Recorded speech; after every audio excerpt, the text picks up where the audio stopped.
Assalamualaikum warahmatullahi wabarakatuh. Salam hormat, salam sejahtera untuk kita semua. Kembali lagi dengan kita di Sarwa Palaka Law Office. Saya Muhammad Afandi dan rekan sejawat saya. Halo, apa kabar? Om Himawan Agustiawan. Kira-kira hari ini kita mau bahas apa lagi nih, Om Himawan? Perceraian dengan perlawanan ya, begitu ya. Dan ini mungkin akan lebih panjang ya prosesnya daripada yang first step itu tadi. Gitu. Jadi kita mulai dengan sidang pertama sampai akhir ya, sampai putusan, sampai terbit akta cerai. Oke. Tadi kan kita berbicara soal first take ya, pasti kan itu sangat singkat lah proses persidangan. Nah ini kalau misalkan ada perlawanan nih dari si pihak T itu atau tergugat tuh, itu prosesnya tuh kadang kan orang tuh suka ingin bertanya, Pak, berapa lama sih proses persidangan ya kan? Berapa kali ya kan, saya harus berapa kali datang ya kan? Gitu. Makanya kadang suka diwakilkan oleh lawyernya atau kuasa hukumnya gitu. Mereka bertanya-tanya gitu. Itu kira-kira berapa lama ya prosesnya itu? Atau berapa tahapan lah gitu, Om Himawan tuh?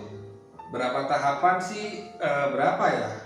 Cukup banyak ya. Artinya kalau misalnya kita tadi dari pengadilan itu dimulai panggilan sidang pertama, dan pada sidang pertama yang terjadwalkan itu tergugatnya hadir nih, nanti majelis hakim menunjuk ke hakim mediasi. Jadi masuk ke ruangan mediasi dulu gitu. Nah mediasi ini ya memang mau nggak mau harus dihadiri sama kedua belah pihak ya. Ya, nah disitulah nanti apakah bisa rujuk atau mungkin deadlock gitu. Kalau rujuk ya berarti perkara dicabut gugatan ya. Artinya mungkin mereka masih saling sayang. Ya, saling cinta. Ternyata sudah dimediasi sama hakim mediasi dan berhasil didamaikan. Nah, cabut perkara atau cabut gugatan gitu. Kalau misalnya deadlock ya berarti lanjut ke pokok perkara. Pokok perkara yang dimana sidang selanjutnya setelah mediasi itu pembacaan gugatan. Nah, oh ya, Bro Andi, saya mau ngasih tahu dulu ini. Sekarang ini karena kita udah mulai dengan sistem e-court ini, sidang itu tidak selalu tatap muka. Oh gitu. Iya.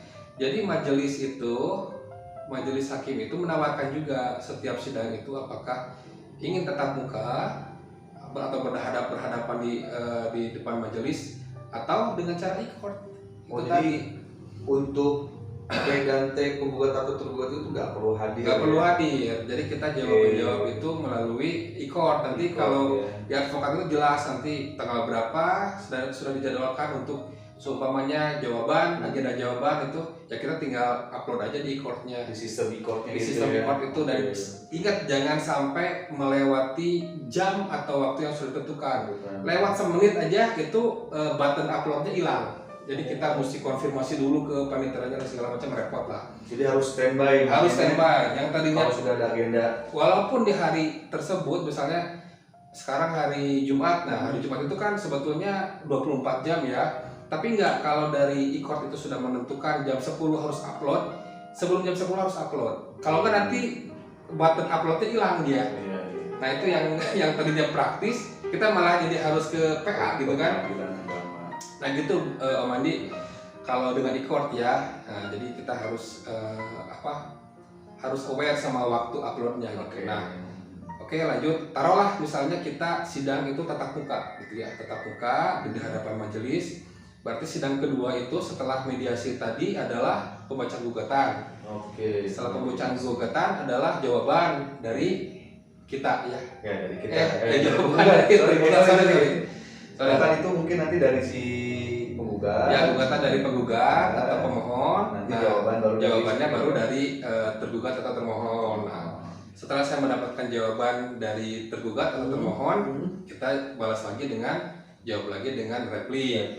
Kemudian tergugat atau termohon nanti menjawab lagi dengan duplik. Nah, setelah itu barulah agenda bukti Amandi.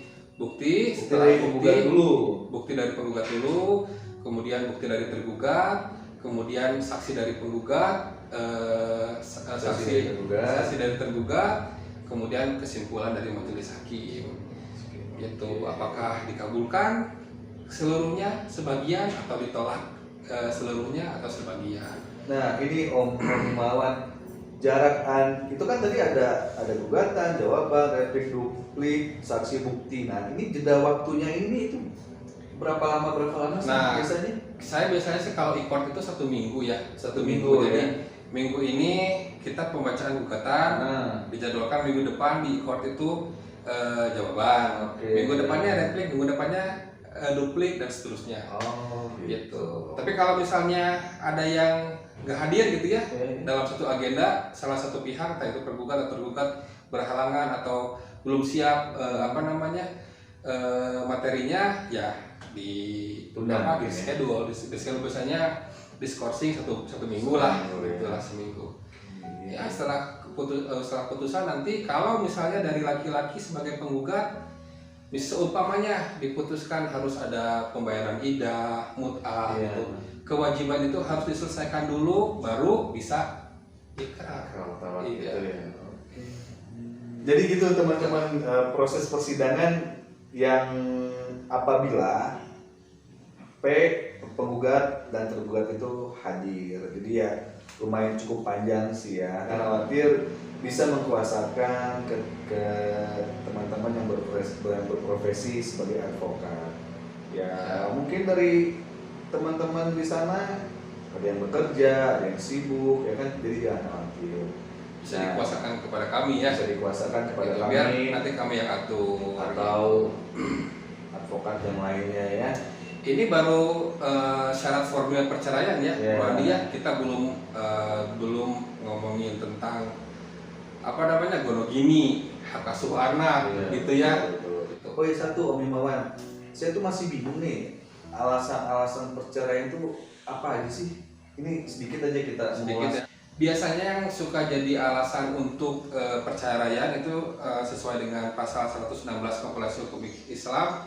Pertama, salah satu pihak zina, pemabuk, penjudi, pemadat, dan lain sebagainya. Kemudian meninggalkan suami atau meninggalkan istri 2 tahun berturut-turut. Dipenjara dengan hukuman kurungan selama 5 tahun. 5 tahun ke atas mungkin. Ya, KDRT.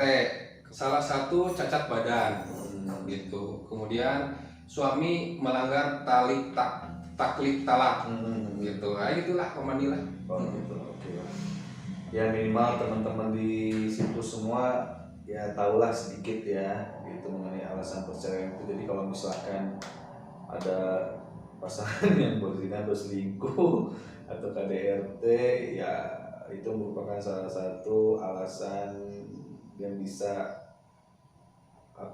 diajukan untuk dalam isi gugatan gitu teman-teman. Nah kalau misalnya bertengkar terus menerus gimana Mandi, bisa nggak? Bertengkar secara terus-menerus ya bisa. Yang tidak akan mungkin lagi ada kerukunan gitu dalam rumah tangganya.